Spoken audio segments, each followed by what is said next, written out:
Mimapa, I'm also fine. Mimapa, assalamu alaikum.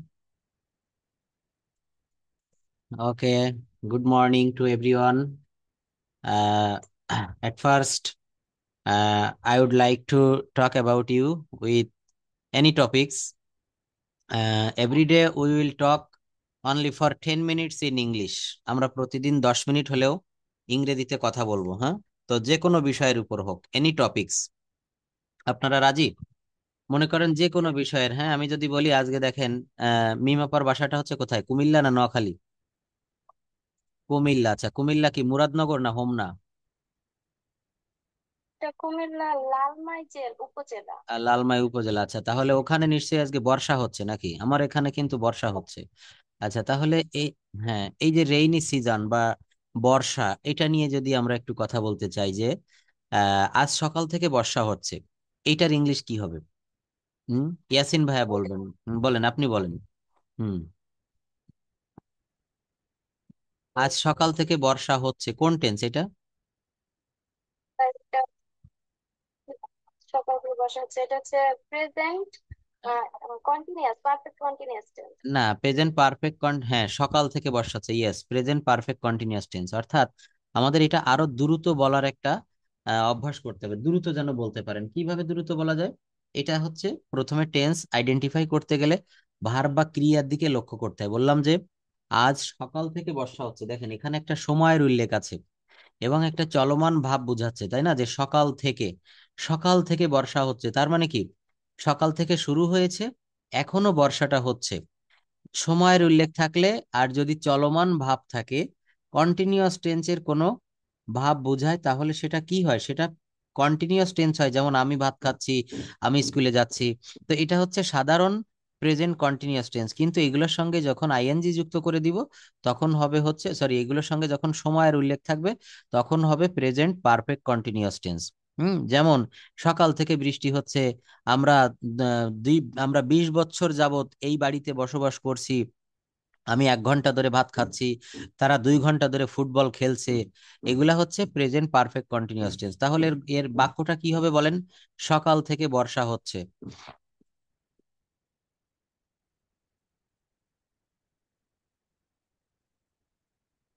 হ্যাঁ, হ্যাঁ, ইয়াসিন ভাই একটু চেষ্টা করেন।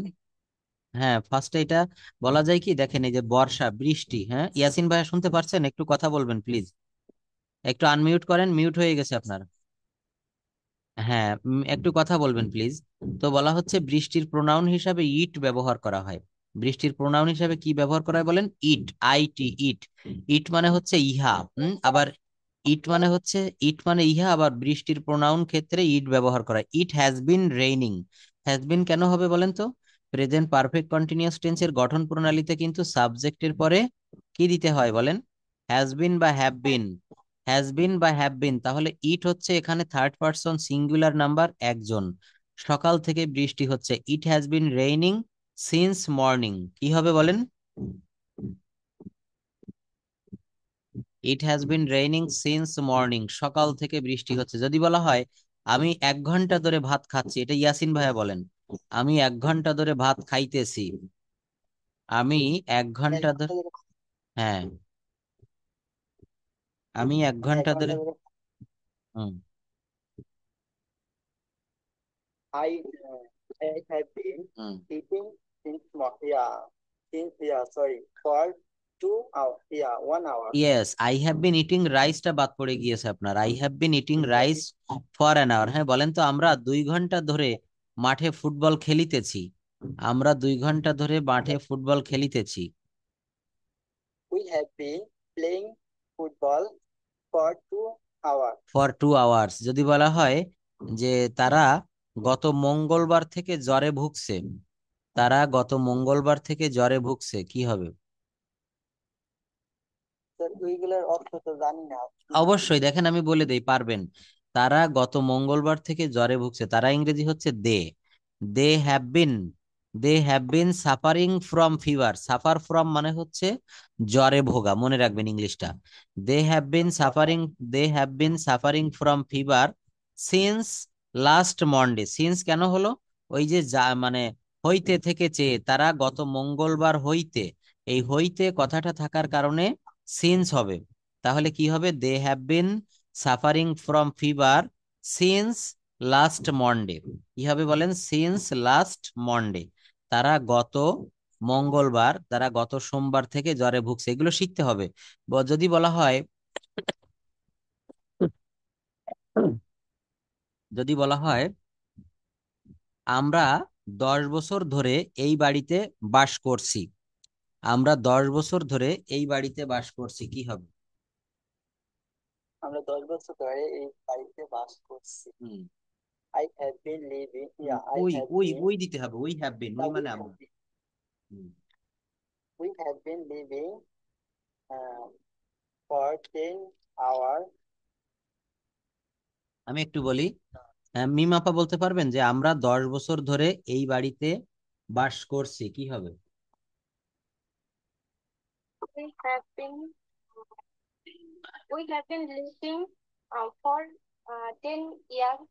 না, সে আসল জিনিস বাদ পড়ে গিয়েছে। We have been living in this house, এই বাড়িতে। We have been living in this house for 10 years. এবার দেখেন, বাক্যটা আগে শোনেন। We have been living in these house, আমরা এই বাড়িতে বসবাস করছি, ফর 10 ইয়ার্স, 10 বছর ধরে। We have been living in these house for 10 years, আমরা 10 বছর ধরে এই বাড়িতে বসবাস করিতেছি। We have been living in these house for 10 years, আমরা 10 বছর ধরে এই বাড়িতে বাস করছি। ঠিক আছে? উই হ্যাভ বিন লিভিং, এইটা বাক্যটা বুঝতে হবে। একটা বুঝলে তো সবই পারবেন। বলেন তো, তারা 1 ঘন্টা ধরে, বা তারা না, একজনের নাম দেই, রনি 1 ঘন্টা ধরে চিঠিটা লিখছে, এটা কি হবে?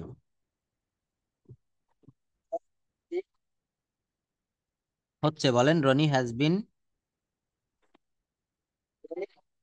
হ্যাঁ বলেন, Okay. দুজনই বলেন, দুজনই বলেন, হচ্ছে।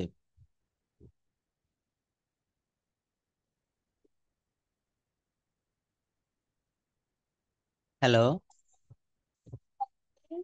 Writing a letter for an for 2 hours, 2 ঘন্টা 1 hour. বলেছে, 1 ঘন্টা বা 2 ঘন্টা যাই হোক। তাহলে কি হবে? Ronnie has been writing, Ronnie has been writing, ভার্বের পর আইএনজি দিতে হয় দুইটা টেন্সে, একটা হচ্ছে প্রেজেন্ট কন্টিনিউয়াস টেন্সে, আর একটা হচ্ছে প্রেজেন্ট পারফেক্ট কন্টিনিউয়াস টেন্সে।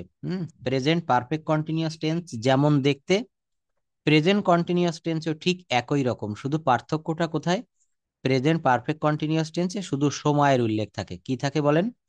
শুধু সময়ের উল্লেখ থাকে। দেখেন, এই টেন্স গুলা কিন্তু কথা বলতে গেলে, এই টেন্স গুলা কিন্তু কথা বলতে গেলে ইয়াসিন ভাইয়া খেয়াল করবেন, এগুলা কিন্তু বেশি প্রয়োজন হয় না। এগুলার কিন্তু বেশি একটা প্রয়োজন হয় না, তারপরও আমাদের শিখে রাখতে হবে, কারণ কখনো কখনো এই ধরনের বাক্য কিন্তু আমাদের বলার প্রয়োজন পড়ে। কথা বুঝতে পারছেন? অতএব এগুলা কিন্তু আমাদের খুব ভালো করে জেনে রাখতে হবে, কোনো বিষয় স্কিপ করে যাওয়া যাবে না। আমরা এখানে শিখছি, আমরা শেখার মতো ভালো করে শিখবো। ইয়াসিন ভাইয়া গতকাল কি যেন একটা বলছিলেন যে নিউজ পেপারের পিডিএফ, এটা আমি বুঝতে পারিনি, যার কারণে আমি দিতে পারিনি। কোনটা আমাকে একটু বলবেন? বা ওই ভিডিওর ভিতরে যদি আমি কখনো এটা দেখিয়ে থাকি, ওখান থেকে একটু ছবি তুলে আমাকে পাঠাবেন, তাহলে আমি দিতে পারবো। বুঝতে পারছেন? মনে করেন ক্লাস রেকর্ড তো আপনার কাছে আছে, ক্লাস রেকর্ডের ভিতরে ওইটা আমি হয়তো দেখিয়েছিলাম বা স্ক্রিনে এনেছিলাম, তো ওই জায়গায় একটু মিউট করে এটা ছবি তুলে আমাকে পাঠাবেন, তাহলে আমি ক্লাসের পরে দিতে পারবো। আচ্ছা দেখেন তাহলে, এখানে আমরা প্রথমেই আজকে টেন্স নিয়ে আমি যদি বলি, এই যে সকালে বর্ষা হচ্ছে, এই বর্ষা নিয়ে, বা আজকে বৃষ্টি মুখর একটা দিন, সারা দিন প্রায় এখন 28 তারিখ পর্যন্ত সারা বাংলাদেশে কম বেশি বর্ষা হবে। তো এখন এটাকে বলা হচ্ছে রেইনি সিজন, ইংলিশে কি বলে বলেন? Rainy season. এই রেইনি সিজন নিয়ে আমাদেরকে একটু কথা বলতে হবে, এটা কি বলা যায়? যেমন প্রথমে বলতে পারেন যে সকাল থেকে বৃষ্টি হচ্ছে, এই সূত্রটা ধরেই কিন্তু আমি এতদূর কথা বলছি যে সকাল থেকে বৃষ্টি হচ্ছে, এর ইংলিশটা হবে it has been raining. It has been raining since morning. It has been raining since morning, সকাল থেকে বৃষ্টি হচ্ছে। যদি বলা হয় বর্ষাকাল শুরু হইয়াছে, এর ইংলিশ কি হয় বলেন তো? বর্ষাকাল শুরু হইয়াছে, এটা কোন টেন্স? বর্ষাকাল শুরু হয়েছে। ইয়েস, ধন্যবাদ, খুব ভালোভাবেই টেন্স শিখতে পেরেছেন, পারফেক্ট টেন্স, ধন্যবাদ। এই যে কিভাবে দেখলেন? শুধু ক্রিয়াটার দিকে লক্ষ্য রাখতে হবে, শুধু কি করতে হবে? ক্রিয়াটার দিকে লক্ষ্য রাখতে হবে, যে আমি ভাত খাইয়াছি, তারা স্কুলে গিয়েছে, অর্থাৎ ইয়াসি ইয়াসও থাকলে সেইটা প্রেজেন্ট পারফেক্ট টেন্স হয়ে যায় ইয়াসি ইয়াসো থাকলে। যেমন বর্ষাকাল শুরু হইয়াছে, তার মানে কি এখানে দ্য রেইনস মানে হচ্ছে বর্ষাকাল। The rains have set in, the rains have set in, বর্ষাকাল শুরু হইয়াছে। বুঝতে পেরেছেন? বর্ষাকাল শুরু হইয়াছে,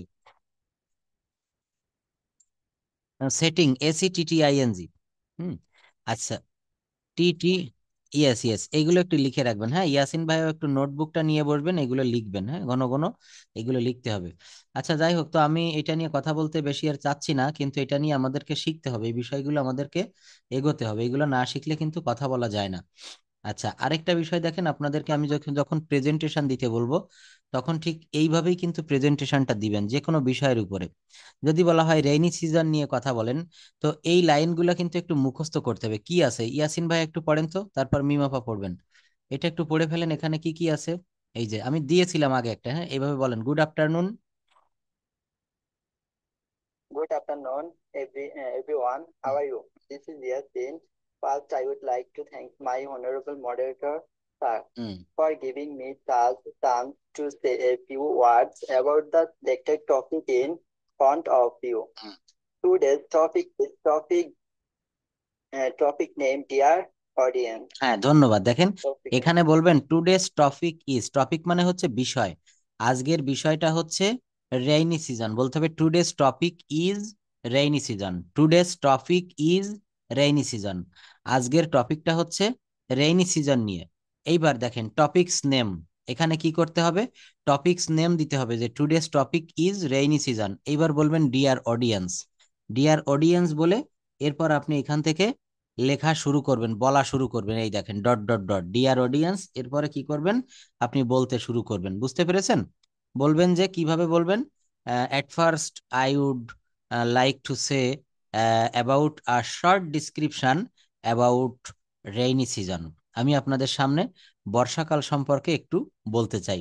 এইভাবে আপনি বডিটা বলবেন, মূল অংশটা। বুঝতে পারছেন আমার কথাগুলা?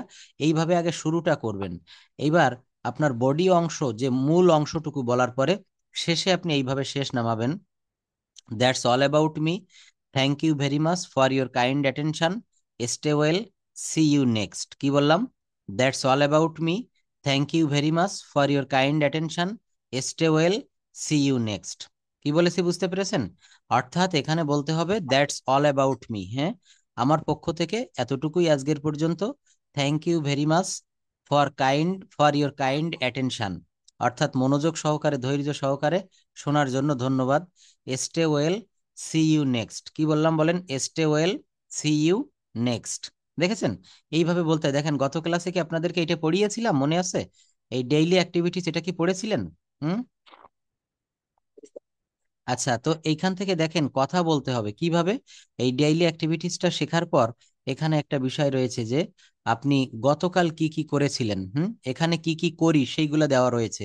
তো এটা কি কেউ একটু বলতে পারবেন? প্রেজেন্ট টেন্স ব্যবহার করে বললেও হবে। আপনার কথা বলাটা প্রথম চান্সে খুব নির্ভুল হতে হবে, এমনটি কোনো বিষয় না।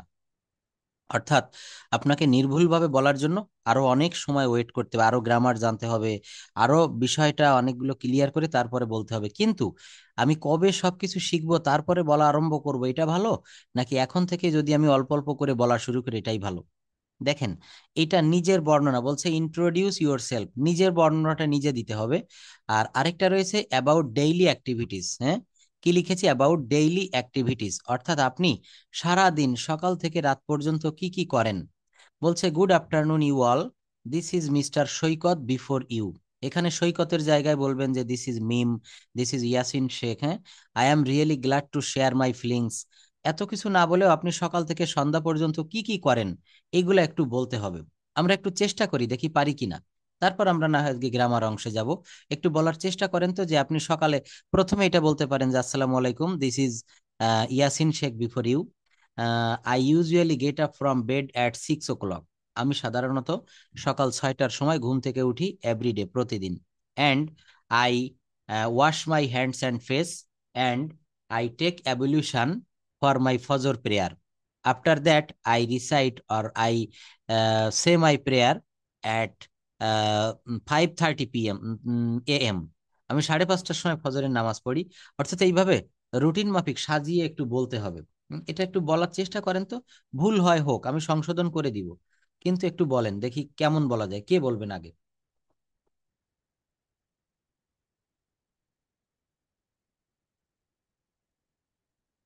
হ্যালো। Return. হ্যাঁ, একটু চেষ্টা করেন, দেখি কেমন শোনা যায়। এখানে দেখেন সামনে আমি এনে দিয়েছি, এখানে যা যা আছে এরকম করে বলেন। কিন্তু আপনি নিজে কি কি করেন, আপনি স্বাভাবিকভাবে কখন ঘুম থেকে ওঠেন, আপনি কখন আপনার বাচ্চাকে খাওয়ান, কখন আপনি বেড়াতে যান, কখন আপনি গোসল করেন, অর্থাৎ আপনার দৈনন্দিন জীবনটা কেমন ভাবে আপনি পার করেন, এটা একটু bolaর চেষ্টা করতে হবে। বলেন। হুম। Return. It's a Jahan. Yes. Hmm. I will try to say something about my daily activities. Okay. I get up early in the morning every day. Then, এখানে তো then নাই কিন্তু আপনি আচ্ছা, যাই হোক, আপনি ওটা আপনার মতো করে সাজাই গুছাই বলেন। হুম। হুম। Then I wash my face and take ablution for Fajr prayer. Hmm. After that, I read a Quran Sharif. Hmm. Then I make the breakfast. Hmm. Then I refresh myself and have my breakfast. Then I spend free time. Then I start doing my work. Uh, doing my work. অনেক ভালো হচ্ছে, বলেন। এই যতটুকু বলছেন অনেক ভালো, অনেক ক্লিয়ার হয়েছে। আরো কিছু বলেন। দেন আই কি, তবে বারবার দেন ব্যবহার করা যাবে না, কখনো আফটার দ্যাট বলতে হবে, কখনো নেক্সট বলতে হবে, কখনো দেন বলতে হবে। হ্যাঁ, বিভিন্ন কিছু ব্যবহার করতে হবে, শুধু দেন বললে এটা শুনতে খারাপ লাগে। তো এইভাবে বলেন, যেখানে বেঁধে যাবেন তারপরে সেটুক বাদ দিয়ে স্কিপ করে পরের থেকে বলা শুরু করেন। যে আমি বিকেলে একটু ঘুরতে বের হই, বা আমি বিকেলে আমার বাচ্চাকে নিয়ে একটু খেলা করি, তারপর আমি মাগরিবের নামাজ পড়ি, তারপর এইভাবে আর কি বলতে হবে। আমি রাতে সন্ধ্যা আবার রান্না করি, তারপর রাতে সবাইকে খাবার পরিবেশন করি। হুম। রাত 10টার সময় আমি একটু টিভি দেখি, এবং রাত 11টার সময় আমি ঘুমোতে যাই। তাহলে এই কথাগুলো ইংলিশে বলতে হবে। আচ্ছা, আপনি যতটুকু বলেছেন অনেক ধন্যবাদ। আপনি খুব ভালো বলেছেন, যতটুকু বলেছেন। ইয়াসিন ভাই একটু বলেন তো, এই যেভাবে আছে এইভাবেই বললেই হবে। বলেন। এইভাবে বলবো? হুম। বলেন, আপনার সমস্যা হলে আমি তো আছি, সমস্যা নাই। কথা বলা প্র্যাকটিস করতে হবে। হ্যাঁ, কথা বলা শুরু করতে হবে। কথা বলা শুরু করলে দেখবেন কথা চলে আসবে, কিন্তু কথা না বলতে বলতে কথা একটা সময় আসতে চায় না। বলেন। Assalamu alaikum. Good afternoon, you all. This is Yasin. Before you, I am really glad to share my feelings. I will try to say something about my daily activities. Hmm. I get up early in the morning hmm. every day. I brush my teeth, then I wash my face and take ablution for further prayer. After that, I do some morning exercise. Then I fresh myself and take my breakfast. Then I get ready to go to office. Hmm. I reach to office at 9:30. At 9, yeah, so 6 at 6 hmm. a.m. Then I start doing my work. That all about my no, sorry, আর তো অনেক কিছু। আর অনেক কিছু থেকে গেছে। আর ঠিক ঠিক। আচ্ছা দেখেন, তারপরেও যতটুকু বলেছেন খুব ভালো লাগলো, খুব ভালো। হুম। এইভাবে আজকে যতটুকু বললেন, দেখবেন আগামী ক্লাসে আরো একটু বেশি করে বলতে পারছেন, তারপরের ক্লাসে আরো বেশি বলতে পারছেন। এইভাবে চেষ্টাটা করতে হবে। চেষ্টা যত বেশি করবেন, আপনার কথা বলার দক্ষতাটা তত বেশি বেড়ে যাবে। অনেকে দেখবেন গ্রামার কম জানে। যারা এই যে ক্রিকেট প্লেয়ার, আমি গত একটা ক্লাসে বলেছিলাম না, যারা ক্রিকেট প্লেয়ার, ফুটবল প্লেয়ার, এরা কিন্তু খুব ভালোভাবে ইংরেজি বলতে পারে। কেন জানেন? এরা লেখাপড়াটা বেশি জানে না, ইংরেজি গ্রামার বেশি জানে না, কিন্তু এরা কি করে, এরা বিদেশি প্লেয়ারদের সঙ্গে যখন খেলা করতে যায়, তাদের সঙ্গে একসঙ্গে হোটেলে থাকতে হয়, একসঙ্গে হোটেলে খেতে হয়, একসঙ্গে কথা বলতে হয়। এইবার ওরা তো আর বাংলা বোঝে না, ইংরেজিতে কথা বলে। আমাদের দেশীয় প্লেয়াররাও কিন্তু ওদের সাথে ওই ছোট ছোট কথা ওদের গুলো শুনতে শুনতে এরাও কিন্তু অল্প অল্প করে বলা শিখে যায়। এরা কি গ্রামার পড়ে শেখে বলেন? মনে করেন এই যে যারা আমাদের দেশ থেকে আমেরিকায় যায়, অনেকেই আমার কাছে পড়ে, বলে যে স্যার এদের ইংরেজি ভাষা তো কিছুই বুঝি না। কিন্তু তারপরেও কিন্তু তারা অনেক কিছু বোঝে। কেন বোঝে? যখন ওই ইংরেজদের সঙ্গে রাস্তায় বের হলেই তো সাদা চামড়ার ইংরেজ, তাই না, ওদের সঙ্গে দেখা হয়। তো ওদের সাথে দেখা হতে হতে কথা বলতে বলতে ওরা কিন্তু সবকিছুই বুঝতে পারে। আর অল্প একটু গ্রামার জানলেই এরা স্পন্টেনিয়াসলি কথা বলতে পারে। If you want to speak in English fluently, at first you have to know the rules of grammar and you have to memorize a lot of vocabulary. যদি আপনি ইংরেজিতে কথা বলতে চান, আপনাকে গ্রামার মুখস্থ করতে হবে, ব্যাকরণ, হ্যাঁ, এবং আপনাকে কিছু ভোকাবুলারি মুখস্থ করতে হবে। কি করতে হবে? ভোকাবুলারি মুখস্থ করতে হবে। তো দেখেন আমরা এই বিষয়টা, এটা কিন্তু একটু মুখস্থ করে রাখবেন, হ্যাঁ। এই যা কিছু দেখালাম এটা একটু মুখস্থ করবেন, এগুলো লাগে। এইবার দেখেন এই যে এখানে ডেইলি অ্যাক্টিভিটিস এর ভিতরে ওইটা বলার পরে আপনি এইটাও ব্যবহার করে কথা বলতে পারেন। কি জানেন? এটা হচ্ছে what did you do yesterday. কি বললাম? What what did you do yesterday এর অর্থ কি বলেন তো? What did you do yesterday.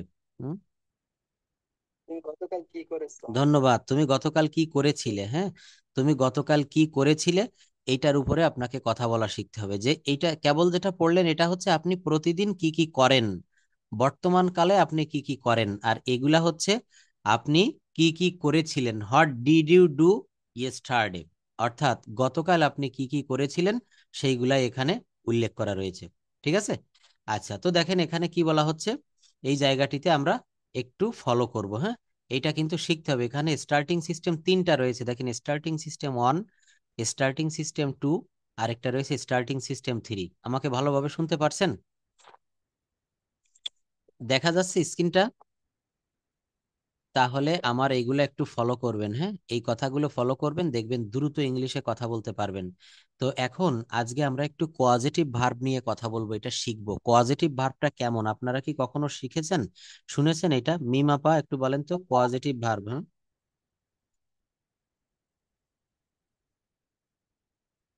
Thank you. আচ্ছা, তাহলে তাহলে আজকে পজিটিভ ভার্বটা শিখবো না, আমরা মডাল ভার্বটা শিখবো। দেখেন প্রতিদিন। ও, হ্যাঁ হ্যাঁ হ্যাঁ, সরি, ক্লজ, তাইলে ক্লজটা একটু শিখাচ্ছি। হ্যাঁ হ্যাঁ, ক্লজে যাচ্ছি। তো দেখেন, ক্লজে যাওয়ার আগে একটা কথা বলি। হ্যাঁ, আচ্ছা আচ্ছা আচ্ছা, এখনই দেখছি, হ্যাঁ, তাহলে। আর ইয়াসিন ভাইয়া কি ইদানিং একটু চাপে আছেন? আপনি কাজগুলো করে পাঠাবেন, হ্যাঁ। আপনার যদি কোনো প্রেশার না থাকে একটু করবেন এগুলা। আচ্ছা, তো দেখি আমরা এগুলো একটু করতে পারি কিনা, এগুলো আমরা একটু ট্রাই করি। অনেক ভালো, মিম আপু অনেক ব্যস্ত থাকে, সংসারের অনেক কাজ করতে হয়, তারপরেও সে লিখেছে। অনেক কষ্ট হলেও কিন্তু সে লিখেছে। আচ্ছা, কি কি লিখেছে দেখেন, একটু আনমিউট করে মিউট করে রাখেন। আচ্ছা, Roni didn't going to school, এটা ঠিক আছে, রনি স্কুলে, রনি ডিডেন্ট, না, ডিড, এখানে Roni didn't go to school তাই হবে। রনি স্কুলে যায়নি, Roni did not go to school. এখানে গোয়িং দিবেন কখন জানেন? এখানে যদি আপনি দিতেন রনি ওয়াজ, তখন গোয়িং হতো, Roni was going to school. Hmm তারপরে you was eating rice, you এর পরে ওয়াজ বসে না, ইউ এর পরে ওয়ার হয়। কি হয় বলেন? ইউ এর পরে কিন্তু ওয়ার হয়। তারপরে দে ওয়ার প্লেয়িং ফুটবল, এখানে দাটা বাদ যাবে, একটু খাতা কলম নিয়ে বসেন, কেটে দেন। আমাকে শুনতে পারছেন? হুম যা যা বলি একটু কারেকশন করে নেন। তারপর ইয়াসিন ভাইও খেয়াল করেন। Laboni was singing a song, এটা ঠিক আছে, 4 number. He was he was breaking the glass, he was breaking the glass, ঠিক আছে, সে গ্লাসটি ভাঙিতে ছিল। My father was giving food good advice, ঠিক আছে। I was drinking milk, the cat was killing the mouse, grand mother was talking a story, talking না, telling হবে, হ্যাঁ। টেলিং মানে বলা। আপনি এরকম ভাবে বাক্যটা বলতে চাচ্ছেন যে দাদিমা একটা গল্প বলিতেছিল, grand mother was telling a story, mother was making the cake. আচ্ছা, he was writing a letter, L A T T, your letter বানান ভুল গিয়েছে, এল A T T, double T হবে এখানে। The boat was sinking the river, in the river হবে, in the river হবে, নদীতে ডুবে যাচ্ছিল। ডু ইউ ইট রাইস, তুমি কি ভাত খাও? Was you eating rice, was you না, ওয়ার হবে, ইউ এর আগে বা পরে অক্সিলারি ভার্ব হিসেবে ওয়ার হয়, কারণ ইউটা হচ্ছে প্লুরাল। হুম হ্যাঁ হ্যাঁ হ্যাঁ হ্যাঁ হ্যাঁ, আবার বলেন, তুমি কি? তাহলে হবে ডিড ইউ ইট রাইস, এখানে পাস্ট ইনডেফিনিট টেন্সের প্রশ্ন হবে, প্রশ্নবোধক এটা, এখানে ডিড ব্যবহার করতে হবে। হ্যাঁ, এটা বুঝবেন কিভাবে, তুমি কি ভাত খেয়েছিলে, এটা কোন টেন্স, এটা হচ্ছে পাস্ট ইনডেফিনিট টেন্সের একটা প্রশ্নবোধক বাক্য। তো পাস্ট ইনডেফিনিট টেন্সের কোনো বাক্যকে প্রশ্নবোধক করতে গেলে প্রথমে ডিড আসে। হ্যাঁ, did, did you eat rice, আর মনে রাখবেন ডিড এর পরে ভার্বের বেস ফর্ম বসে, ভার্বের ভি ওয়ান ফর্ম বসে, did you eat rice, did you eat rice, did এর পরে ভার্বের বেস ফর্ম বসবে। হুম। আচ্ছা, ইয়াসিন ভাইয়া কিন্তু কাজগুলো করবেন, আপনি তো গত কয়েকটা ক্লাসে বেশ ভালোই কাজ করেছিলেন, আবার করতে হবে। আচ্ছা, ওয়াজ আই বাইং এ বুক, আমি কি একটা বই কিনেছিলাম। ওয়াজ ইউ গোয়িং, ওয়াজ না ওয়ার হবে, were you going to Dhaka. আচ্ছা, were they playing football, was she suffering from fever, didn't Roni going to school. না, ডিডেন্ট হবে না, এখানে ওয়াজেন্ট হবে। বাক্যটা কি 18 নম্বরে, রনি কি স্কুলে যাচ্ছিল না, তাই হবে নাকি? হ্যাঁ, তাহলে এখানে হবে হচ্ছে wasn't Roni going to school, wasn't Roni going to school. আচ্ছা, হ্যাঁ, বলেন বাক্যটা, বাংলা বাক্যটা পড়েন, কি আছে ওখানে। আচ্ছা, একটু দেখে জানান তাহলে, দেখি কি আছে।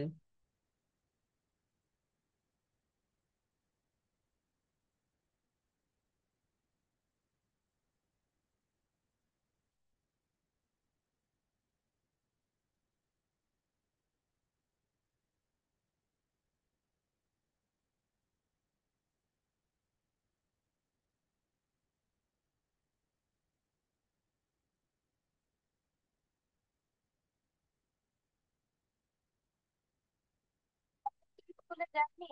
হ্যাঁ, রনি কি স্কুলে যায়নি, তখন didn't Roni go to school, এখানে গোয়িং দিয়েছেন, এই গোয়িংটা কেটে দিয়ে আইএনজিটা কেটে দেন, শুধু গো টুক রাখতে হবে।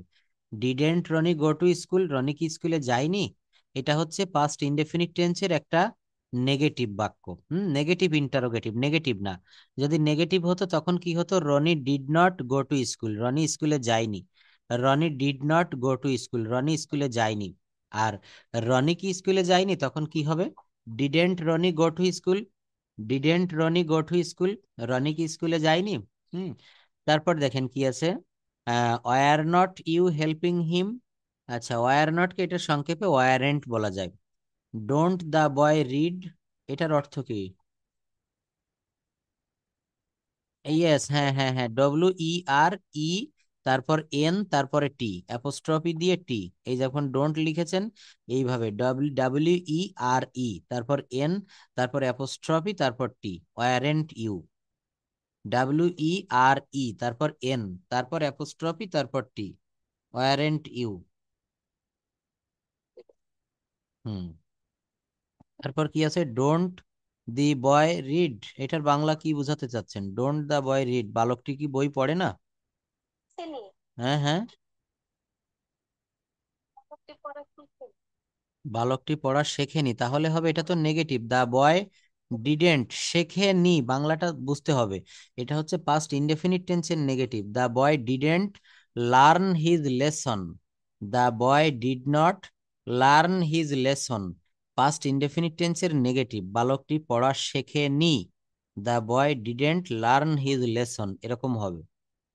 আচ্ছা, তারপর দেখেন, হ্যাঁ, ওয়াজ আই গিভিং আ বুক, আচ্ছা এটা আমি একটু পরে দেখে দিচ্ছি, হ্যাঁ দেখে কারেকশন করে পাঠাচ্ছি, অনেকগুলো তো এগুলো আর মনে হয় বেশি নাই। আচ্ছা আচ্ছা আচ্ছা, তাহলে দেখে দেই, দেখে দেই, এটা কোন পর্যন্ত আসলে জানো, আই ওয়াজ ড্রিঙ্কিং মিল্ক, হ্যাঁ এই যে এই পর্যন্ত। আচ্ছা, তারপর কি আছে, don't the boy, was I giving a book you, এটা ঠিক আছে। Did doctor Mohammad Yunus take, এর অর্থ কি, 22 নম্বরে কি বোঝাতে চাচ্ছেন? ডক্টর মোহাম্মদ ইউনূস কি পেয়েছেন? ও, তাহলে হোয়াট, কি পেয়েছেন, হ্যাঁ, what have gotten doctor Mohammad Yunus, what doctor Mohammad Yunus have gotten, what doctor Mohammad Yunus have gotten, hot হবে, কি ইংরেজি হচ্ছে hot, did talking doctor Mohammad Yunus, তারপরেরটা কি, আবার এখানে আরেকটা লিখেছেন এই যে, ও আচ্ছা, একটাও সঠিক না, এখানে হট আসতে হবে, কি পেয়েছেন, হ্যাঁ, hot doctor Mohammad Yunus have gotten, ফুলগুলো লাল ছিল না, দ্য ফ্লাওয়ার্স ওয়াজ নট, হয় না, এই যে প্লুরাল দিছেন না, ফ্লাওয়ার্স, এখানে ওয়ার নট হবে, the flowers were not red. ফুলগুলো কি লাল ছিল না? তাহলে অজেন্ট না, এখানে ওয়ারেন্ট হবে। Warrant the flowers red. আপনার এইগুলো একটু ভুল হয়ে যাচ্ছে, যেহেতু এখানে প্লুরাল দিয়েছেন ফ্লাওয়ার্স, তাহলে এখানে ওয়ার দিতে হবে। এখানে ওয়ার ব্যবহার করতে হবে, ওয়ার।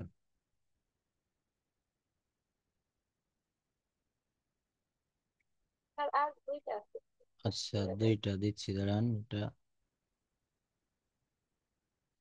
আচ্ছা, মাঝের এটা আসছে না কেন ছবিটা? আচ্ছা, যাই হোক, শেষেরটা আগে বলি। শেষেরটা বলছে যে প্রেজেন্ট ইনডেফিনিট টেন্স। আমার একটি আহ করমচা ফল গাছ আছে, এটি দেখতে অনেক সুন্দর। বাহ, করমচা গাছ আছে নাকি বাড়িতে? আমার খুব প্রিয় ফল। আচ্ছা, আমার খুব প্রিয় ফল। এটা পাকলে কিন্তু দেখতে একেবারে লাল, মানে ওর ভিতরে রক্তের চেয়ে গাঢ় লাল হয়। খুব দারুণ একটা ফল। এটা দিয়ে টক রান্না করে খেতে ভালো লাগে, তরকারি খেতে ভালো লাগে, কাঁচা খেতে ভালো লাগে। আপনার বাড়িতে গাছ আছে? আচ্ছা, অনেক ধন্যবাদ, শুনে তো লোভ লেগে গেল, হ্যাঁ।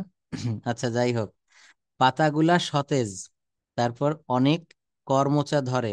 আমার উচিত গাছটির যত্ন নেওয়া। I have a karamcha fruit tree. বা সুন্দর। The tree looks very beautiful. It it leaves, হ্যাঁ, ইটস হবে, এখানে আইটি অ্যাপোস্ট্রফি এস দিতে হবে। এই দেখেন, এই যে হাত আঁকানো যেখানে আমি সিম্বল দিচ্ছি, এখানে ইটস হবে। ইটস লিভস মানে ইহার পাতা, হ্যাঁ, ইহার। এখানে অ্যাপোস্ট্রফি এস হবে। It's leaves refresh a lot of কি কর্মচ, হ্যাঁ। I should the tree take care, শেষের বাক্যটা হবে I should take care the tree. কি হবে বলেন? I should take care the. যাক, আমি অনেক না না না, এখানে ওইভাবে হবে না, ওই বাক্যটা ভুল। এখানে এইভাবে করতে হবে। The tree, the tree has so many fruits, so many karamcha. অর্থাৎ এইটাতে হয়েছে বা আছে অনেক কর্মচা। বা ইট গিভস, এটা দেয় এ লট অফ কর্মচা ফ্রুটস, এটা দেয় অনেক কর্মচা ফল। দেখবেন যখন সিজন আসে, এখন সিজন চলছে, এখন সম্ভবত গাছে ফল পেকে যাচ্ছে বা নতুন ফল আসছে এই টাইমে, বর্ষার টাইমটাতে কিন্তু, এবং এই গাছগুলোতে অনেক পরিমাণে ফল ধরে, অনেক। এখন এটা দেখা যায় না, কিন্তু এটা গ্রামগঞ্জে একসময় ভরপুর ছিল। এটা খেতেও খুব সুস্বাদু, অনেক ভালো একটা ইয়ে। তো it gives us A lot of fruits. অথবা ইট, হুম, দেখেন নতুন একটা আপনি প্যাসেজ লিখছেন, অনেক ধন্যবাদ। ইয়াসিন ভাইয়া কি ক্লাসে আছেন? লক্ষ্য করছেন এই কথাগুলা? এইভাবে কিন্তু নতুন নতুন বিষয়ের উপরে আপনাকেও লিখতে হবে, হ্যাঁ। এইভাবে আপনি কোনো বিষয়ের উপরে একটু লিখবেন প্লিজ। দেখেন, আমি প্রেজেন্ট ইনডেফিনিট টেন্স বলেছিলাম, মিম আপা কিন্তু এটা নতুন করে সুন্দর একটা মানে প্রেজেন্টেশন তুলে ধরেছে। এখানে একটা কর্মচা গাছের বর্ণনা দিয়েছে অল্প বাক্যের ভিতরে, খুবই অল্প বাক্যের ভিতরে বর্ণনা দিয়েছে। আপনাদেরও কিন্তু এইভাবে লিখতে হবে। অনেক ধন্যবাদ, আমি অনেক খুশি হয়েছে এই কাজগুলো দেখে। ইয়াসিন ভাইয়াও একটু এইভাবে করবেন, ঠিক আছে? আচ্ছা, তাহলে এখন আমি আজকে গত ক্লাসের যে বিষয়গুলো অসমাপ্ত ছিল সেইগুলো আমি শেষ করি। কি পড়িয়েছিলাম, ক্লজ না কন্ডিশনাল? একটু হেল্প করেন প্লিজ আমাকে। ক্লজ পড়িয়েছিলাম। আচ্ছা, তাহলে আমি একটু ক্লজটা আবার বের করি। Clause, CLAUSE, clause.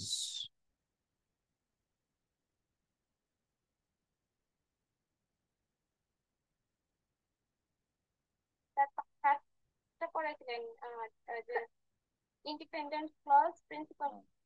হ্যাঁ হ্যাঁ, আমার মনে আছে। আচ্ছা, যাই হোক, আমি আবার এখান থেকে শুরু করছি। আমাদের যে যেগুলো বাকি ছিল সেইখান থেকে শুরু করি। দেখেন, আমরা এটা মনে হয় খুব ভালোভাবে শিখেছিলাম যে প্রিন্সিপাল ক্লজ বা ইন্ডিপেন্ডেন্ট ক্লজ বা মেইন ক্লজ, তিনটা নামে এটাকে ডাকা হয়। ইয়াসিন ভাইয়া কি মনে আছে? এগুলো একটু বলতে হবে কিন্তু, কতটুকু মনে রাখতে পারলেন? আমি পড়িয়ে গেলাম কিন্তু আপনি মনে রাখতে পারলেন না, এইটাই কিন্তু কোনো কাজে দিবে না। অর্থাৎ আমার পড়াটা আপনাকে কিন্তু মনে রাখতে হবে।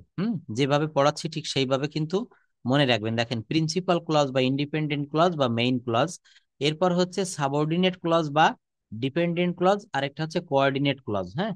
তো আমি সম্ভবত এইটা দেখিয়েছিলাম যে প্রিন্সিপাল ক্লজ বা ইন্ডিপেন্ডেন্ট ক্লজ বা মেইন ক্লজ।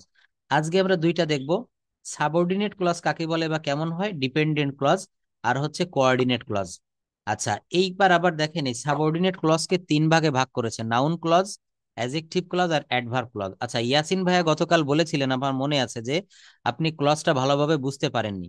আজকে আমি খুব সহজে ক্লজটা দেখাবো, ভালোভাবে আশা করি বুঝতে পারবেন। আমি যদি, ইয়াসিন ভাই আমাকে শুনতে পারছেন?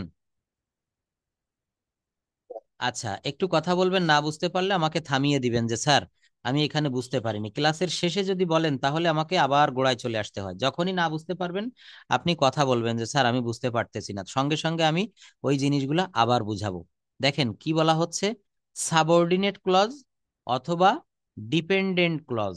আমি এই ক্লজটা আজকে দেখাবো যে সাবঅর্ডিনেট ক্লজ, এইটার আরেকটা নাম রয়েছে ডিপেন্ডেন্ট ক্লজ। যেমন মিম আপার একটা ভালো নাম হচ্ছে ইসরাত জাহান মিম। তো এই ডিপেন্ডেন্ট ক্লজের আরেকটা নাম হচ্ছে সাব অর্ডিনেট ক্লজ। ডিপেন্ডেন্ট ক্লজের আরেকটা নাম হচ্ছে সাব অর্ডিনেট ক্লজ। এর বাংলাটা হচ্ছে অধীন বাক্য। অধীন না বলে আমি যদি বলি পরাধীন, আপনি পরাধীন বোঝেন তো? যেমন বাংলাদেশ কিন্তু একসময় পরাধীন ছিল কাদের কাছে? প্রথমে ছিল ইংরেজদের কাছে, তারপরে ছিল কাদের কাছে বলেন তো? পাকিস্তানিদের কাছে। কাদের কাছে ছিল? পাকিস্তানিদের কাছে। তো এইটা আমরা আমরা কিন্তু একসময় পরাধীন ছিলাম। তো বড় একটা বাক্যে দুইটা ক্লজ থাকে, দুইটা বাক্য অংশ থাকে। বড় একটা বাক্যে দুইটা বাক্য অংশ থাকে, একটা হচ্ছে স্বাধীন বাক্য অংশ, একটা হচ্ছে স্বাধীন বাক্য অংশ, আরেকটা হচ্ছে পরাধীন বাক্য অংশ। তো আজকে আমরা এখন সেই পরাধীন বাক্য অংশটা নিয়ে কথা বলবো। পরাধীন হলে কেমন হয় একটু বলেন তো? কোনো মানুষ যদি পরাধীন থাকে তখন সে কি হয়? এই দেখেন, এই অধীন, ইয়েস, সে তার ইচ্ছা মতো চলতে পারে না। তো এখানেও বড় বড় বড় একটা বাক্য, এই বড় একটা বাক্যের ভিতরে একটা বাক্য থাকে স্বাধীন বাক্য, আর আরেকটা বাক্য থাকে পরাধীন বাক্য। সেই পরাধীন বাক্যটা কেমন হয় চলুন আমরা একটু দেখে আসি। আচ্ছা, এইখানে কি আছে? সংজ্ঞা প্লাস এটা, ইয়াসিন ভাই একটু পড়েন তো এখানে কি বলছে, দেখি আমরা কি বুঝি, এইটুকু পড়ে পড়েন। হুম, ভালোভাবে বুঝে বুঝে পড়বেন। কি বলছে? যে ক্লজ অন্য ক্লজের সাহায্য ছাড়া, যে কলেজ যে কলেজ অন্য কলেজের সাহায্য ছাড়া নিজের অর্থ নিজেই সম্পূর্ণভাবে প্রকাশ করতে পারে না তাকে স্বাধীন ক্লোজ বা ডিপেন্ডেন্ট ক্লোজ বলে। অথবা নিজের নিজের খেতে পারে না, অন্যকে না খাওয়ালে তাকে না তাকে না খেয়ে থাকতে হবে। পূর্বের তিনটি উদাহরণের মাধ্যমেই আমরা বুঝে তুলেছি যে কোনটা স্বাধীন আর কোনটা অস্বাধীন। দেখেন কোনটা স্বাধীন আর কোনটা অধীন, অস্বাধীন না অধীন, হ্যাঁ। আর এই এই লাইনটা আমি একটু পড়ে দেই, এটা আপনি ভালো করে পড়ে মিনিং করতে পারেননি। এটা হচ্ছে বলছে যে যে নিজে খেতে পারে না, অন্য কেউ না খাওয়ালে তাকে না খেয়ে থাকতে হয়। যেমন মিমাপুর একটা বাচ্চা আছে, ছেলে বাচ্চা বা মেয়ে বাচ্চা সে যাই হোক, তো এই বাচ্চাটাকে যদি সে না খাইয়ে দেয়, বাচ্চাটা কিন্তু এখনো ভাত মেখে গালে তুলে খেতে পারে না, তাহলে ওই বাচ্চাটা কিন্তু মিম আপু হচ্ছে স্বাধীন, আর ওনার ওই বাচ্চাটা হচ্ছে অধীন। অর্থাৎ মিম আপু হচ্ছে ইন্ডিপেন্ডেন্ট ক্লজ, আর ওই বাচ্চাটা কোন ক্লজ বলেন? Dependent clause. হ্যাঁ, ডিপেন্ডেন্ট ক্লজের আরেক নাম, এই নাম দুটো মনে রাখবেন ইয়াসিন ভাইয়া। এই ডিপেন্ডেন্ট ক্লজ এর আরেক নামটা হচ্ছে সাবঅর্ডিনেট ক্লজ। সাবঅর্ডিনেট ক্লজ এর আরেক নাম হচ্ছে ডিপেন্ডেন্ট ক্লজ, বা ডিপেন্ডেন্ট ক্লজ এর আরেক নাম হচ্ছে সাবঅর্ডিনেট ক্লজ। এর আরেকটা নাম কি হবে? সাবঅর্ডিনেট ক্লজ, ঠিক আছে। আচ্ছা, এইবার দেখেন এখানে একটা কথা বলেছে, পূর্বের তিনটি উদাহরণের মাধ্যমেই আমরা শিখে ফেলেছি যে কোনটা অধীন, কোনটা স্বাধীন আর কোনটা অধীন। তো পূর্বের উদাহরণ কোনটা আমরা একটু দেখে আসি। এই বাক্যটা দেখেন, এইটাই কিন্তু আমি আপনাদেরকে বুঝিয়েছিলাম বারে বার। সেই বাক্যটা আমি একটু আবারও একটু বুঝাই দেই। বলা হচ্ছে অ্যাজ হি ইজ সিক। এর অর্থ কি? যেহেতু সে অসুস্থ, কি হবে? যেহেতু সে অসুস্থ কি হবে? He is not present here. এই দেখেন, এই কথাটা যদি আমি বলি he is not present here, সে এখানে উপস্থিত নয়, এটা বললে এর আগে বা পরে আর কোনো কিছু লাগে না, এটাই কিন্তু সে একাই একশো স্বয়ং সম্পূর্ণভাবে এই বাক্যটা একটা অর্থ প্রকাশ করতে পারে যে সে এখানে উপস্থিত নেই, সে এখানে উপস্থিত নেই। আবার অ্যাজ হি ইজ সিক, যেহেতু সে অসুস্থ, কি হবে? অ্যাজ হি ইজ সিক, যেহেতু সে অসুস্থ। তাহলে যেহেতু সে অসুস্থ এইটা বললে আরো কি কিছু শুনতে ইচ্ছা করে নাকি করে না?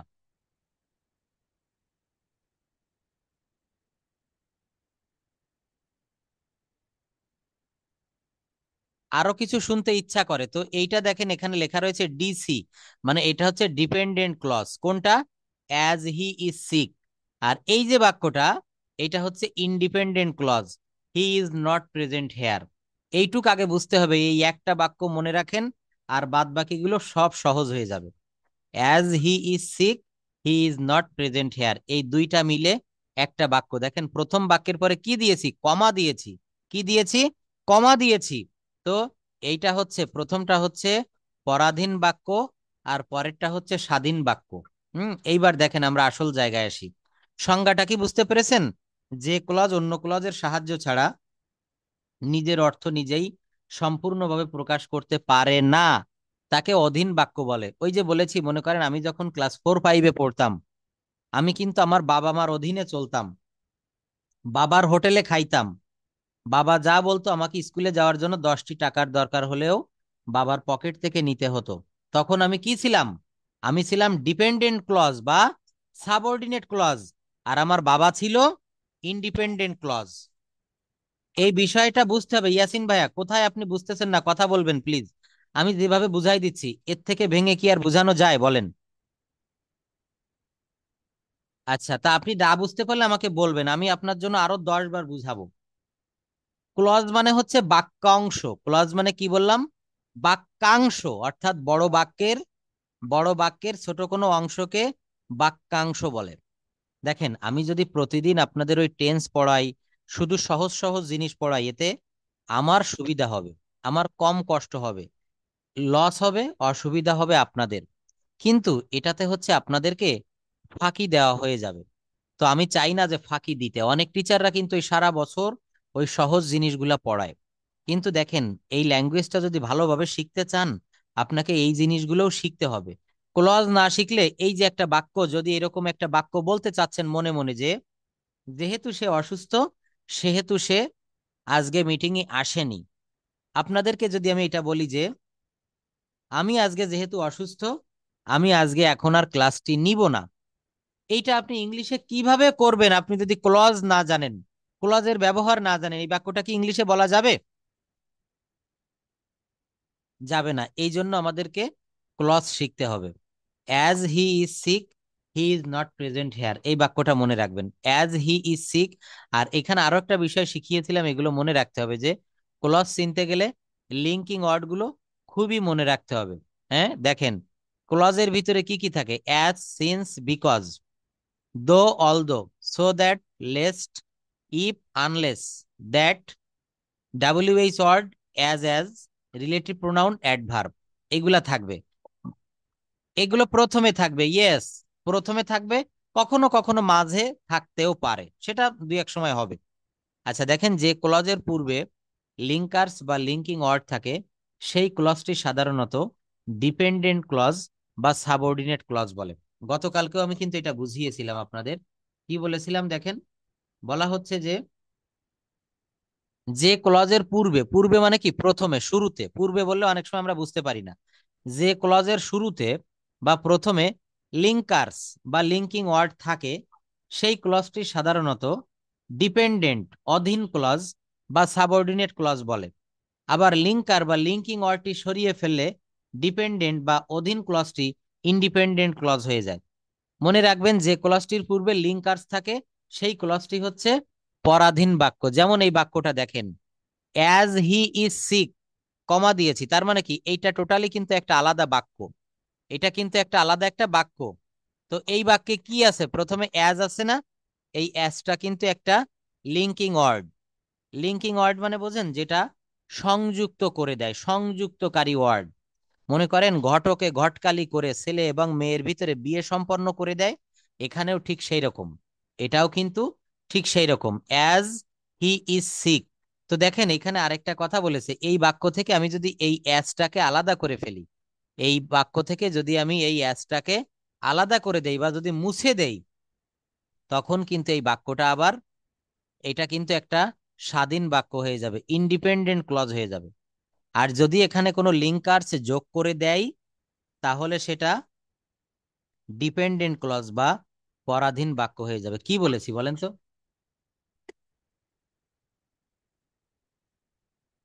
বলেন ভাইয়া, বলেন, ইয়াসিন ভাইয়া বলেন,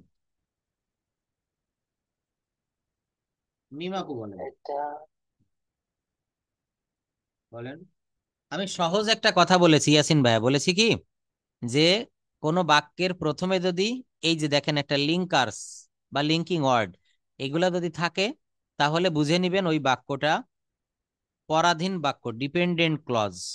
আর যদি লিঙ্কিং ওয়ার্ডটা মুছে দেওয়া হয়, এটা যদি তুলে দেওয়া হয়, তখন কিন্তু বাক্যটা আবার স্বাধীন বাক্য হয়ে যায়, ইন্ডিপেন্ডেন্ট ক্লজ। দেখেন শুধু যদি এইটুক বলি, হি ইজ সিক, দেখেন সে অসুস্থ, এটা বললে এর আগে বা পরে আর কোনো কিছু শোনার ইচ্ছা থাকে না। এ নিজেই স্বয়ং সম্পূর্ণভাবে একটা অর্থ প্রকাশ করে দিতে পারে, হি ইজ সিক, সে অসুস্থ। কিন্তু যদি এর আগে এই শব্দটার, এই সেন্টেন্সটার পূর্বে একটা লিঙ্কিং ওয়ার্ড যুক্ত করে দেয়, অ্যাজ হি ইজ সিক, যেহেতু সে অসুস্থ, তাহলে কি হবে? তাহলে এই বাক্যটা কিন্তু পরাধীন বাক্য হয়ে গেল। এটা কিন্তু মানে ডিপেন্ডেন্ট ক্লজ। আর যদি এই লিঙ্কার্স অরটা আমি তুলে দেই, এটা মুছে দেই, তখন কিন্তু এটা কি হবে? এটা হবে একটা স্বাধীন বাক্য, হি ইজ সিক।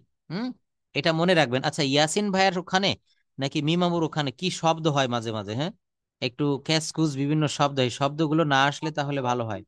হ্যাঁ, আপনার ওখানে নাই মনে হয়। ইয়াসিন ভাইয়ের শব্দগুলো একটু মিউট করবেন, হ্যাঁ, পাশে যদি কোনো প্রকার কোনো শব্দ হয়। আচ্ছা, দেখেন কি বলছে। ক্লজ চিনতে গেলে লিঙ্কিং ওয়ার্ডস বা লিঙ্কার্স গুলো মুখস্থ করতে হবে, হ্যাঁ।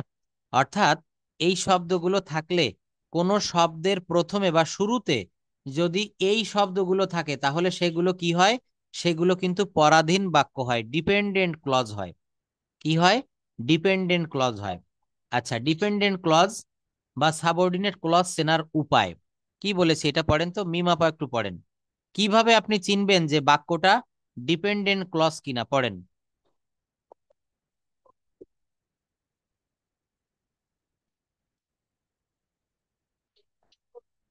where, how, why এবং adverbial conjunction while, before, after, as soon as, till, until, because, since। এটা দো, হ্যাঁ, এটা দো এবং অলদো, দো এবং অলদো, দো দো, এবং দো। অলদো।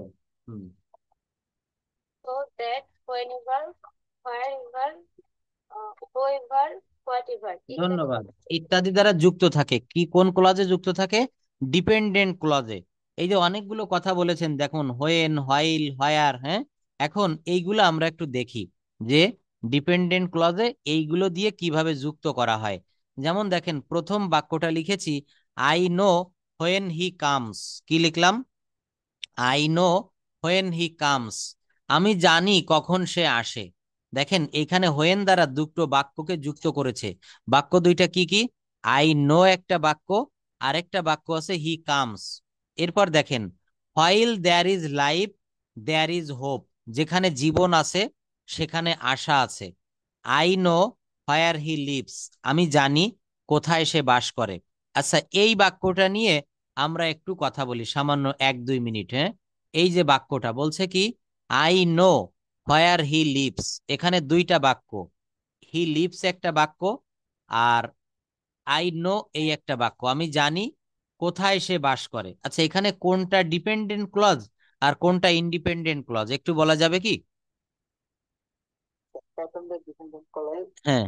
ক্লজ হুম, আর হইলো ইন্ডিপেন্ডেন্ট ক্লজ। দেখেন একটু উল্টে গিয়েছে, হ্যাঁ, কেমন উল্টে গিয়েছে?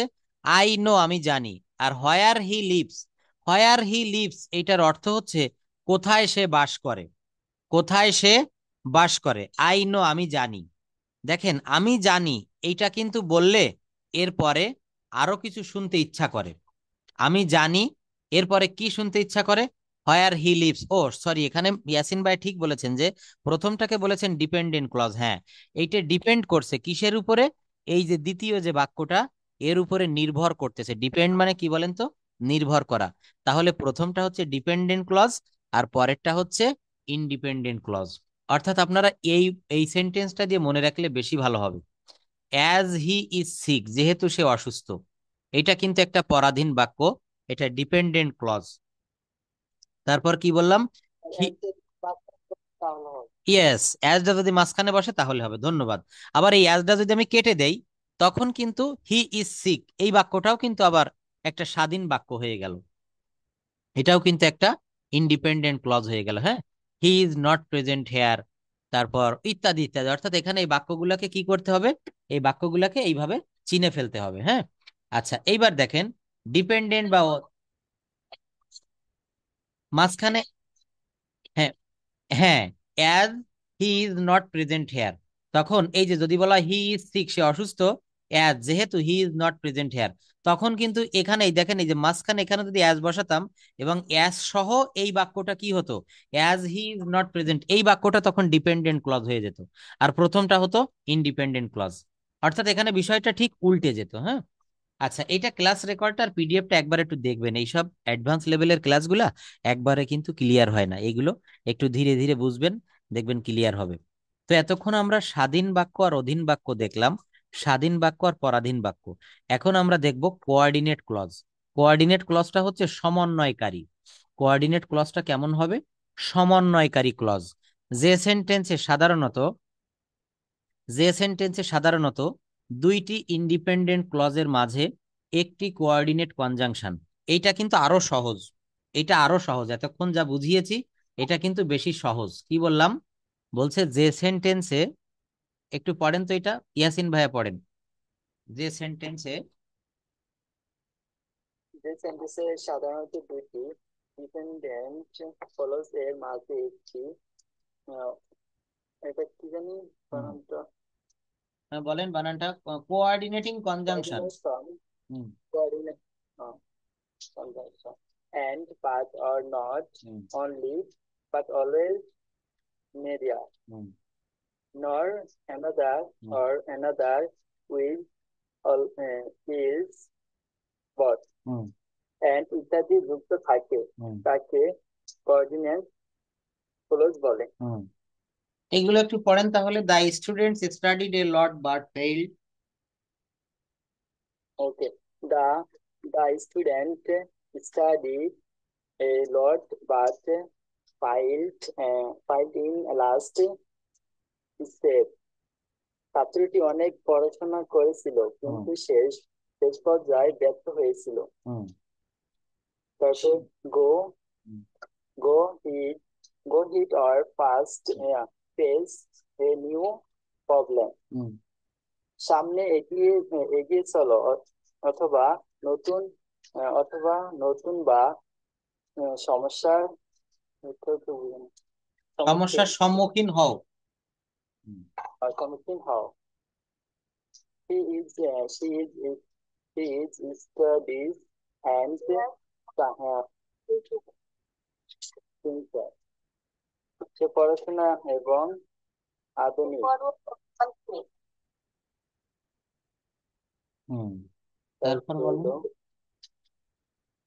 তারপর হলো উপরের তিনটি বাক্যতে বাট অর এন্ড দুই পাশে দুটি মেন ক্লজ কে যুক্ত করে, সুতরাং উপরের তিনটি বাক্যকেই clause clause coordinate coordinate clause বলা হয়। তাহলে এইটা কি বোঝা গেছে যে কোঅর্ডিনেট ক্লজটা কেমন হয়?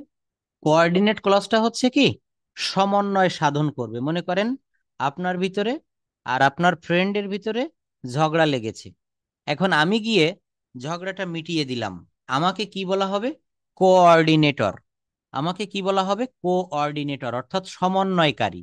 আমি আপনাদের দুইজনের ভিতরে ঝগড়াটা মিটিয়ে দিলাম, আমি হচ্ছে কোঅর্ডিনেটর। বলা হচ্ছে দেখেন এই যে বাক্যটা, যে সেন্টেন্সে সাধারণত দুইটি ইন্ডিপেন্ডেন্ট ক্লজ, আগে এটা বুঝতে হবে, যে সেন্টেন্সে সাধারণত দুইটি ইন্ডিপেন্ডেন্ট ক্লজ এর মাঝে একটি কোঅর্ডিনেটিং কনজাংশন, যেমন and, but, or, not, not only but also, either or, neither নর ইত্যাদি দ্বারা যুক্ত থাকে, তাকে কোঅর্ডিনেট ক্লজ বলে।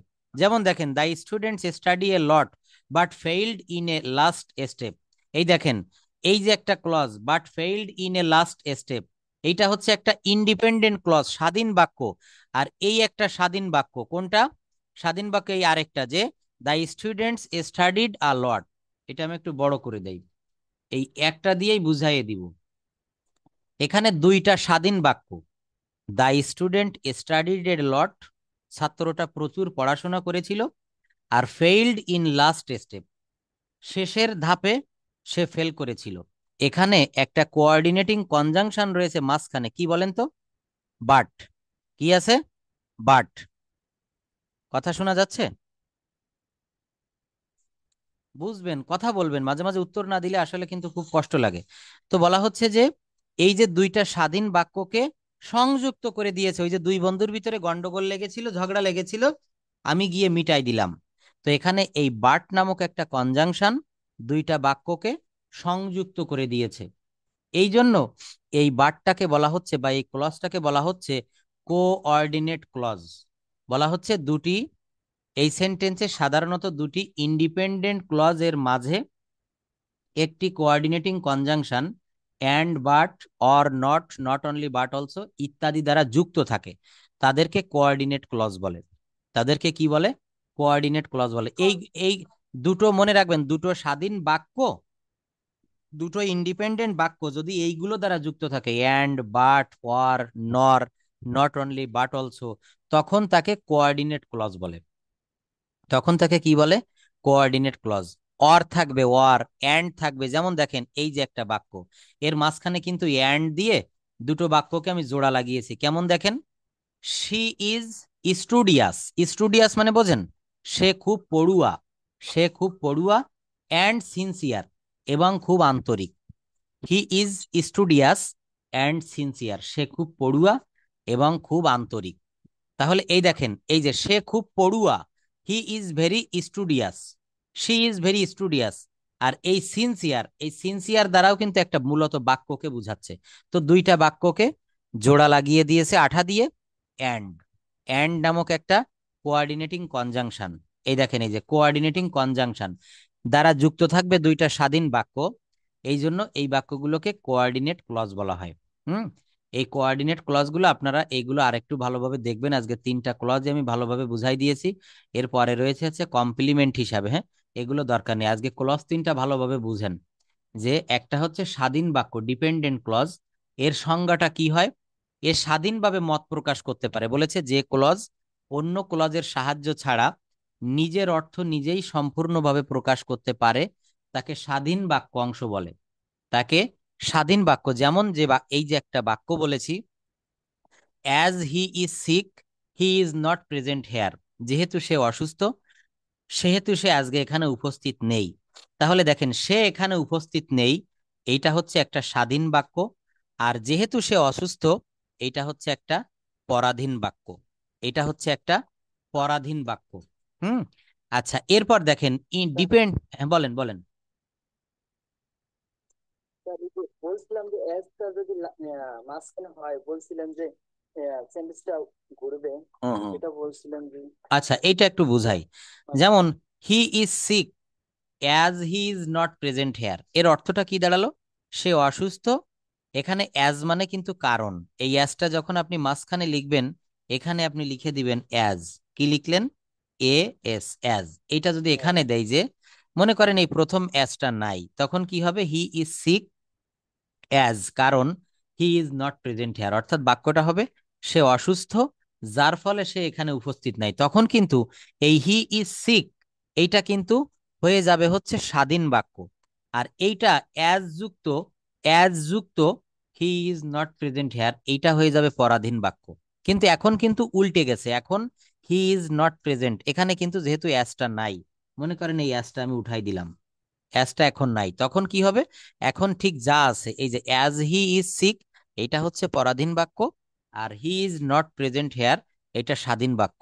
কিন্তু যখন এই মাঝে অ্যাজ দিব, তখন প্রথমটা হয়ে যাবে স্বাধীন বাক্য, আর এইটা হয়ে যাবে পরাধীন বাক্য। কি মিমাফা বুঝতে পারছেন, ইয়াসিন ভাইয়া? আচ্ছা। হ্যাঁ, এটা উল্টে যাবে, তখন অর্থটা উল্টে যাবে। আচ্ছা, এইবার দেখেন, আমি শুধু সংজ্ঞাটা হ্যাঁ হ্যাঁ, প্রথমে লিঙ্কার যুক্ত থাকলে সেটা হয়ে যাবে হচ্ছে পরাধীন বাক্য, আর যদি মাঝে লিঙ্কার্স আসে তখন পরবর্তী বাক্যটা হবে পরাধীন বাক্য। এবার দেখেন ডিপেন্ডেন্ট ক্লজ। হ্যাঁ, ডিপেন্ডেন্ট ক্লজ মানে হচ্ছে অধীন বা পরাধীন, একই কথা। ডিপেন্ডেন্ট ক্লজ, এর আরেকটা নাম হচ্ছে সাবঅর্ডিনেট ক্লজ। এর আরেকটা নাম কি আছে বলেন? Subordinate clause. যে ক্লজ অন্য ক্লজের সাহায্য ছাড়া নিজের অর্থ নিজেই সম্পূর্ণভাবে প্রকাশ করতে পারে না, পারে না, তাকে ডিপেন্ডেন্ট ক্লজ বা সাবঅর্ডিনেট ক্লজ বলা হয়। নিজে খেতে পারে না, অন্য কেউ না খাওয়ালে তাকে না খেয়ে থাকতে হবে। পূর্বেই তিনটি উদাহরণের মাধ্যমে আমরা শিখে ফেলেছি কোনটা অধীন বাক্য আর কোনটা স্বাধীন বাক্য। তবে মনে রাখবেন, ইন্ডিপেন্ডেন্ট ক্লজ বা এই ডিপেন্ডেন্ট ক্লজ অর্থাৎ যার বাংলা অর্থ পরাধীন বাক্য, হুম, বা অধীন বাক্য, তার সাথে এই শব্দগুলা থাকে, এই ওয়ার্ডগুলা as, since, because, though, although, so that, lest, if, unless, হ্যাঁ, এগুলা যুক্ত থাকবে। স্যার হুম, এটা হ্যাঁ হ্যাঁ, টার্নিং পয়েন্ট না, এটা টার্নিং মানে হচ্ছে কি, টার্ন মানে হচ্ছে মোড় নেওয়া, আর এই টার্নিং পয়েন্ট মানে হচ্ছে যেগুলা খুব ইম্পর্ট্যান্ট পয়েন্ট সেইগুলো বোঝাচ্ছে এখানে। এখানে টার্নিং হবে না, টার্নিংটাই ঠিক আছে। টার্নিং পয়েন্ট হচ্ছে খুব মানে ইম্পর্ট্যান্ট পয়েন্ট, আর এখানে টার্নিং পয়েন্ট মানে হচ্ছে যে পয়েন্টগুলো আমাদেরকে মনে রাখতে হবে। যে ক্লজ চিনতে গেলে দেখেন প্রথমেই তিনটা হ্যাশ চিহ্ন দিয়ে লিখেছি, ক্লজ চিনতে গেলে লিঙ্কিং ওয়ার্ডস বা লিঙ্কার্স গুলো আমাদেরকে মুখস্থ করতে হবে। অ্যাজ, সিন্স, এগুলো মুখস্থ করবেন। তো আমরা এখানে একটা জিনিস পড়লাম যে ডিপেন্ডেন্ট ক্লজ বা সাবঅর্ডিনেট ক্লজ হচ্ছে যে ক্লজ নিজে নিজে অর্থ প্রকাশ করতে পারে না, অন্যের সাহায্য লাগে। আচ্ছা, আরেকটা হচ্ছে কোঅর্ডিনেট ক্লজ। এটা কেমন অর্থ হবে? যে সেন্টেন্সে সাধারণত, যে বাক্যে সাধারণত দুইটি ইন্ডিপেন্ডেন্ট ক্লজ এর মাঝে একটি কোঅর্ডিনেটিং কনজাংশন যুক্ত থাকে, তাকে কোঅর্ডিনেট ক্লজ বলে। এই মাঝের এইগুলা মুখস্থ করবেন, কিন্তু এখন বলার দরকার নেই, একবারে যদি বলে যাই সংজ্ঞাটা কি হবে, যে সেন্টেন্সের বা যে বাক্যে সাধারণত দুইটি ইন্ডিপেন্ডেন্ট ক্লজের মাঝে একটি কোঅর্ডিনেটিং কনজাংশন দ্বারা যুক্ত থাকে, তাকে কোঅর্ডিনেট ক্লজ বলে। তাকে কি বলে? তাকে কোঅর্ডিনেট ক্লজ বলে। যেমন দেখেন, the student studied a lot but failed in the last step. ছাত্রটি প্রচুর পড়াশোনা করেছিল, কিন্তু সে শেষ ধাপে এসে ফেল করেছিল। শেষ ধাপে এসে কি করেছিল? ফেল করেছিল। হুম, এইগুলো আপনারা একটু মুখস্থ রাখবেন। আচ্ছা, এইবার দেখেন আমরা একটু ডায়লগে চলে আসি। হ্যাঁ, এই ডায়লগটা একটু পড়েন, প্রথমে মিমাপা পড়বেন, তারপর ইয়াসিন ভাইয়া পড়বেন। Hello Meena, WhatsApp. হোয়াটসঅ্যাপ মানে কি বলেন তো? কি খবর? হোয়াটসঅ্যাপ মানে কি আছে? কি খবর, হ্যাঁ। তারপর একটু পড়েন কি বলছে, hello Meena WhatsApp. Hmm hmm hmm a matter is shocking me very much. Hmm Raju, what's the matter? হুম I am thinking about environment which is being seriously polluted. Hmm Raju, right you are. Meena, you know that air and water are the two important elements for us, but they are being polluted seriously. Raju, you said milk and factories, human waste and water. Vehicles are polluting water. Meena, exactly so. Even people mind nothing to do this. Raju, uh, is that we must face a terrible situation if we cannot stop it. Meena, operation, hmm increasing number of industries and vehicles are mainly responsible hmm for it. হুম আচ্ছা, তাহলে এইগুলা থেকে আমরা একটু বাংলা করব। যেমন দেখেন এখানে বাংলাটা দিয়েছি, রাজু বলছে হ্যালো মিনা, কি অবস্থা? মিনা বলছে আমি মোটামুটি আছি, সম্প্রতি একটি বিষয় আমাকে খুব কষ্ট দিচ্ছে। কি হবে? রাজু বলছে হ্যালো মিনা, রাজু বলছে হ্যালো মিনা হোয়াটসঅ্যাপ। মিনা বলছে I am so so, recently a matter is shocking me very much. এইটুকুর অর্থ কি? Recently a matter is shocking me very much, সম্প্রতি একটা বিষয় আমাকে খুব কষ্ট দিচ্ছে। রাজু বলছে হোয়াটস দ্য ম্যাটার, কোন বিষয় সেটা? তোমাকে যে বিষয়টা কষ্ট দিচ্ছে সেই বিষয়টা কি? মিনা বলছে আই অ্যাম থিঙ্কিং। এই দেখেন আই অ্যাম থিঙ্কিং, এটা কোন টেন্স? ইয়াসিন ভাইয়া বলেন তো, আই অ্যাম থিঙ্কিং এতটুকু কোন টেন্স? এই যে কালার করেছি। Present continuous. ধন্যবাদ। তাহলে প্রেজেন্ট কন্টিনিউয়াস এর কয়েকটা বাক্য বলেন তো আপনি, 10টা 15টা 20টা 50টা 100টা, কয়টা বাক্য বলতে হবে, পারবেন? যেমন এখানে লিখেছেন আই এম থিঙ্কিং, আমি চিন্তা করিতেছি। তাহলে প্রেজেন্ট কন্টিনিউয়াস টেন্সের কয়েকটা বাক্য বলেন। I am eating rice, I am going to school, I am eating biryani, হ্যাঁ, they are playing football, he is playing cricket, এরকম এক নিঃশ্বাসে বলতে হবে। অর্থাৎ আমি যে টেন্স বলবো সেই টেন্সটা খুব ক্লিয়ার থাকতে হবে। 7টা টেন্সের কথা বলেছিলাম, মনে আছে? এই 7টা টেন্স একেবারে কোনো বাধা ছাড়া ক্লিয়ার করে ফেলতে হবে। সেই 7টা টেন্স কি কি? Present indefinite, present continuous, past indefinite, past continuous, future indefinite, future continuous. আরেকটা বলেছিলাম কোনটা বলেন তো? Present perfect tense. কোন টেন্স? Present perfect tense. এই 7টা টেন্স যদি জানা থাকে আপনারা ফ্লুয়েন্টলি কথা বলতে পারবেন। হ্যাঁ, আমি যদি কথা বলার জায়গাটা আসি, দেখেন এই রুলগুলো আমাদেরকে প্র্যাকটিস করতেই হয়। এগুলা না জানলে কথা বলাটা অনেক মুশকিল হয়ে পড়ে। দেখেন আমি একটু দেখাই।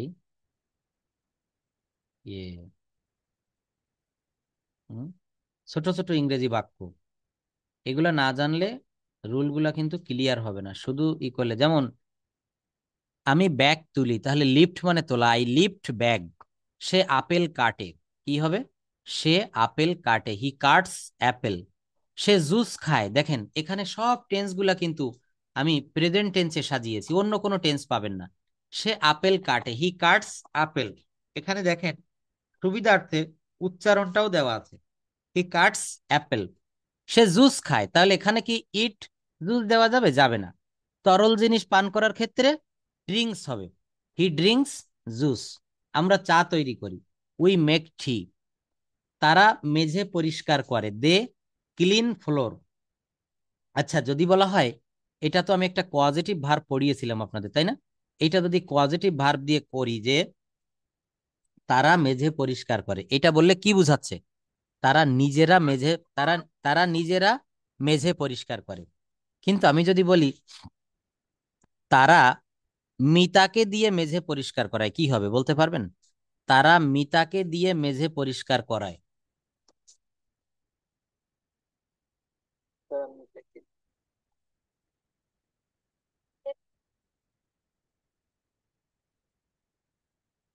ইয়াসিন ভাইয়া কিছু বলেন, ভুল হোক সমস্যা নেই, কিন্তু কিছু একটা বলতে হবে।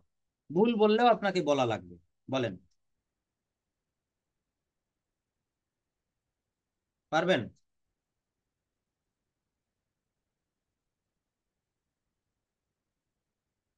স্যার আবার একটু বলেন। আচ্ছা, এইটা যদি বলি আমি কাজটি করি, ভালো করে বোঝেন, আমি কাজটি করি, এর ইংলিশ কি হবে? I do the work. কি হবে? Do the work. I do the work, আমি কাজটি করি। আর যদি বলা হয় আমি কাজটি করাই, আমি তাকে দিয়ে কাজটি করাই, তখন কি হবে? I make the I make do the work. Yasin ভাইয়া কিছু বলেন। আহ, আমি তাকে যে কাজটি করাই। হুম, I আমি will do আমি the তাকে দিয়ে, work দেখেন with এই জন্য আমি বলছিলাম যে আজকে একটু with him. পজিটিভ ভার্বটা শিখাবো। এটা খুবই সহজ একটা চ্যাপ্টার, খুবই সহজ একটা স্যার চ্যাপ্টার। এটা দেখেন আমি আগামী ক্লাস, আজকে তো আর সময় নেই, আগামী দিন ক্লাসে এটা নিব।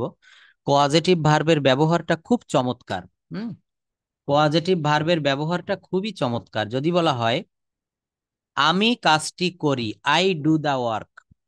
আর যদি বলা হয় আমি কাজটি করাই, কি হবে বলেন? আমি কাজটি করাই। I do the work. না না না, ওইভাবে হবে না, তবে ধন্যবাদ, চেষ্টা করেছেন। No না, worries. আচ্ছা আরো সহজ করে বলি। যদি বলা হয় আমি খাই, কি হবে বলেন? Eat I like it. an I eat, আমি খাই। যদি বলি আমি ভাত খাই, আই ইট রাইস। আচ্ছা রাইস বাদ দেন, বললাম যে আমি খাই, আই ইট। যদি বলি আমি তাকে খাওয়াই, তখন কি হবে? হ্যাঁ, মিনা, এটা আমাদের মিমাফা বলেছে এক প্রকার, যে আমি খাই, ইট মানে খাওয়া, আর কাউকে খাওয়ানো। শোনেন, ইট মানে খাওয়া, আর কাউকে খাওয়ানো, এইটা হবে হচ্ছে F double E D, fed. F double E D, feed. হ্যাঁ, যেমন আমি খাই, আই ইট। আর আমি তাকে খাওয়াই, আমি তাকে খাওয়াই, আই ফিড হিম। কি হবে বলেন?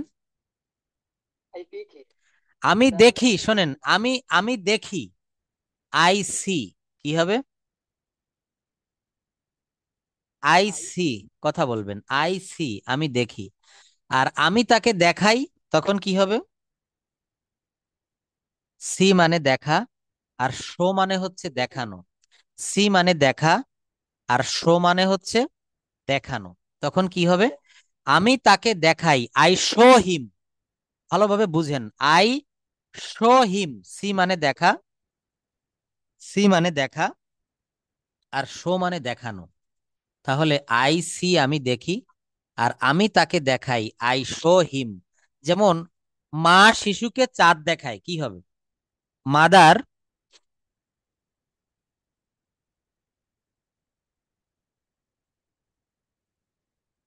হ্যাঁ বলেন, থেমে গেলেন কেন আপনারা? থেমে যান, থেমে যান কেন? মাঝে মাঝে থেমে গেলে হবে না। বলছে যে মা শিশুকে চাঁদ দেখায়। মাদার, না, mother shows the moon. Mother show মানে দেখানো, আর মা যেহেতু এখানে থার্ড পারসন সিঙ্গুলার নাম্বার, একজন, বাক্যটা প্রেজেন্ট ইনডেফিনিট টেন্স, তাই এখানে শোজ হবে। Mother shows the moon to her baby. তো দেখেন, কখনো কখনো এই যে সি মানে দেখা, শো মানে দেখানো, ইট মানে খাওয়া, ফিড মানে খাওয়ানো, কিন্তু কিছু কিছু ভার্ব আছে যাদের ডিরেক্ট কোনো কজেটিভ ফর্ম হয় না, সরাসরি কোনো কজেটিভ ফর্ম হয় না। যেমন যদি বলি আমি করি, I do, I do the work, আমি কাজটি করি। আর যখন বলবো আমি তাকে দিয়ে কাজটি করাই, আমি তাকে দিয়ে কাজটি, তখন হবে I make him do the work. I make him do the work, অর্থাৎ আমি তাকে দিয়ে জোর করে কাজটি করিয়ে নেই। তাহলে যেখানে পজিটিভ ভার্ব সরাসরি না থাকে, সেখানে make, let, help, get, make, let, help, get, এইগুলা দিয়ে পজিটিভ করতে হয়। এইগুলা দিয়ে কি করতে হয় বলেন? কোয়াজেটিভ করতে হয়। আমি আগামী ক্লাসে কোয়াজেটিভটা খুব ভালোভাবে দেখাবো। আর আজকের ক্লাসটা খুবই ইম্পর্ট্যান্ট। আমি যা যা আলোচনা করেছি, এই আলোচনা